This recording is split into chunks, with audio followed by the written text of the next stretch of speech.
Hello, everybody. Welcome back to the Two Idiots in a Movie podcast, episode 37. I'm your host, Chris, and here with me always is my co-host, Matt. What's up, everyone? In today's episode, we are reviewing Inception. A dream within a dream within a dream within a dream.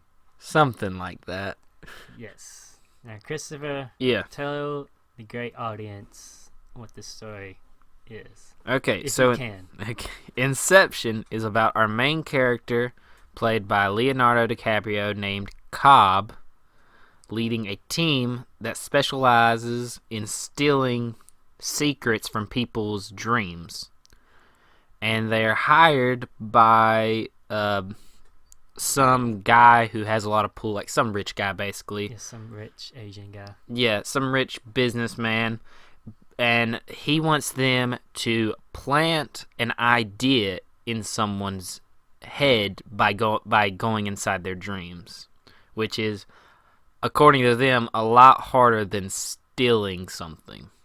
So in order to do this, they have to do an inception, which is where they go inside someone's dream, and inside that dream they go inside someone's dream, and inside that dream they go in someone's dream. So it's a dream inside of a dream inside of a dream.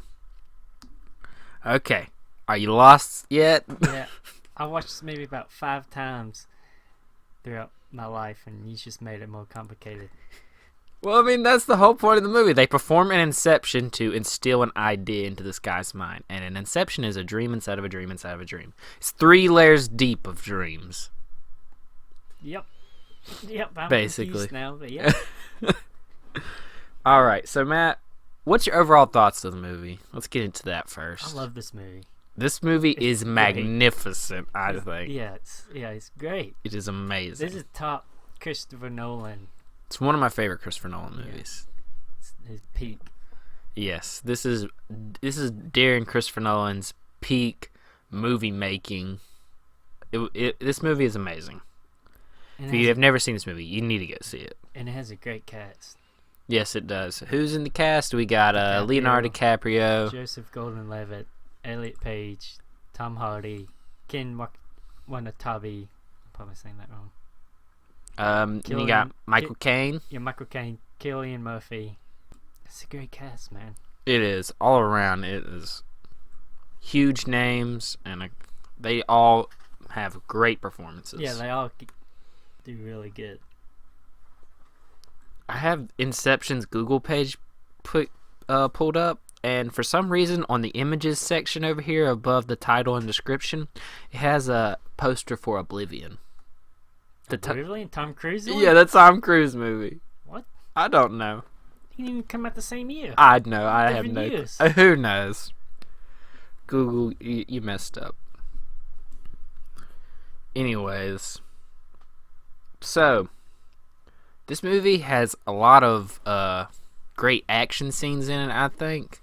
Especially when they're doing the dream heist thing. The dream inside of the dream. And when they're doing the Inception. The dream. Yeah, because the guy that they are trying to plant the idea in, Cillian Murphy.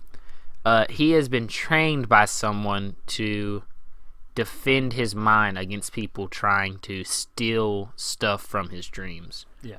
So, and they didn't know that when they were going in. And so when they go in, they are attacked with brute force when they go to implant this idea. And I think there's some pretty good action scenes. Yeah. I like the train in the middle of the city. Yeah, it just comes out of nowhere. That was a really good jump scare. Yeah, I was like, whoosh. Yeah, and then when they finally and that scene is practical. That scene's practical. Yeah. I didn't know that. They put a train in the middle of a city. Yeah, look it up. Nuh-uh. Yeah, look it up on YouTube. Damn. Well, there's some nice little movie trivia for you. A lot of this movie is practical because no one likes to do practical things. Yeah. Even though his movie is impractical. Yep. I mean, they actually and confusing. They actually put McConaughey in space. So I mean, he's still in space today. They don't know where he's at. All right. Well, What was your favorite part of the movie, Matt? That's a good question. There's a lot of good parts in this movie. Yeah, a lot of good parts. I like the... I'll probably change it, but when Elliot Page first goes into the dream world with DiCaprio, and he kind of explains it. Explaining how dreams work and stuff like that. Yeah, and she's bending the city, Doctor Strange style. Yeah, that was really cool. I think that might be my favorite part. Okay. Just because it gets so weird, and she's like moving the bridge, and then the glass door, and then she gets stabbed at the end. Yeah, and then she learns that the only way to get out of a dream is to either have, what is it called when they get that falling sensation? Yeah. Either they have to feel like they're falling or they have to get killed. Yeah. Basically. But I think my favorite part is when everyone has gone 3 layers deep, when they're in the Inception, but JGL, Joseph Gordon-Levitt, is still in the second layer, and he's trying to figure out how he's going to trigger the falling. But since they're falling on the first layer, on the second layer they have no gravity, so he has to figure out how he's when he's fighting the guys in the hallway again. Oh yeah, practical. Yeah, and it's great. I love that scene. That whole scene. Hallway scene, and him trying to figure out how he's going to make them feel like they're falling when there's no gravity. Yeah, I really like that scene. Yeah, it's a great. Yeah. It was really good. Oh, my favorite character in the movie is Tom Hardy's character. Yes, he does so great in this movie. And I like how his character in the dreams, he can portray different people, so he has kind of has disguises. Like for the guy that they are planting the idea in, Cillian Murphy, yeah. I'll get it one time. For Cillian Murphy, the guy they've been planting the idea in, I think he's like his dad's assistant or whatever. I forget exactly who Tom Hardy is pretending to be. Yeah, one of their assistants, either his or his dad's assistant. Yeah, something like that. But he like has to. He's basically in there and being disguised as this person to help with instilling this idea in his mind, and I like that part of the. I get into that. The Inception team, it's a movie crew. Yeah. Leonardo DiCaprio is the director. Joseph Gordon-Levitt is the producer. Elliot Page is the production designer. Yeah.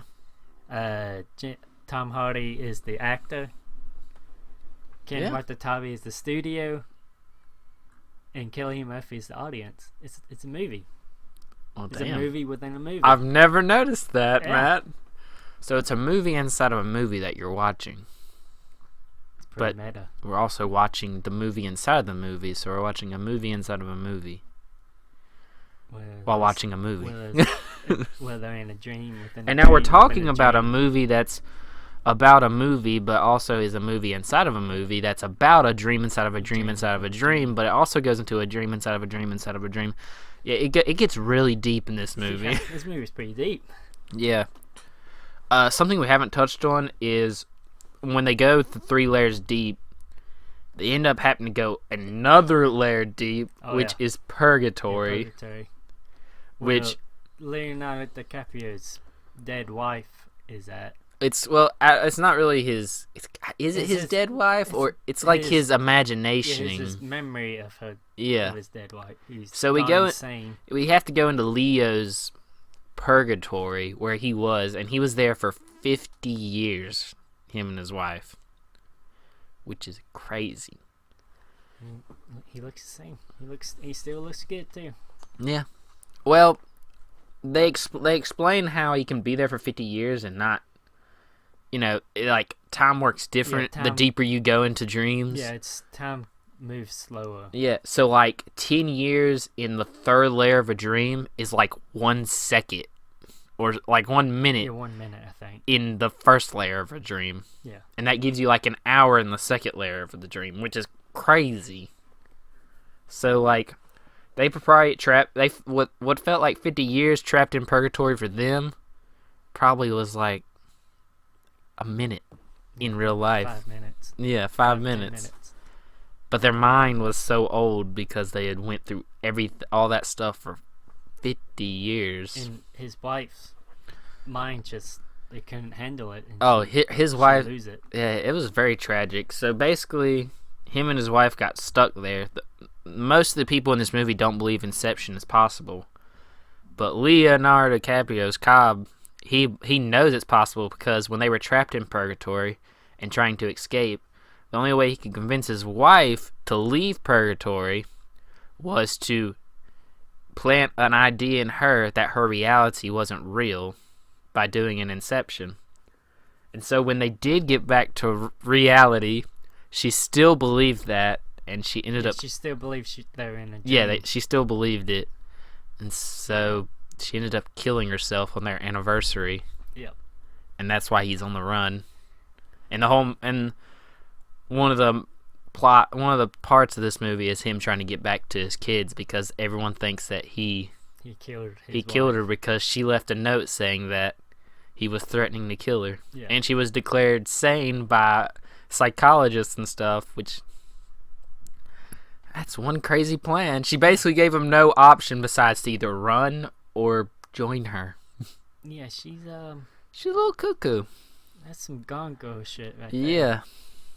Phew. But that was such a tragic... It's so tragic, man. You know that... Very sad. He did it to save her so they wouldn't be trapped in purgatory anymore, but he ended up making her go crazy to where she'd kill herself. It's really messed up, man. Very. Now I'm sad. But it just adds another layer to this extremely layered movie.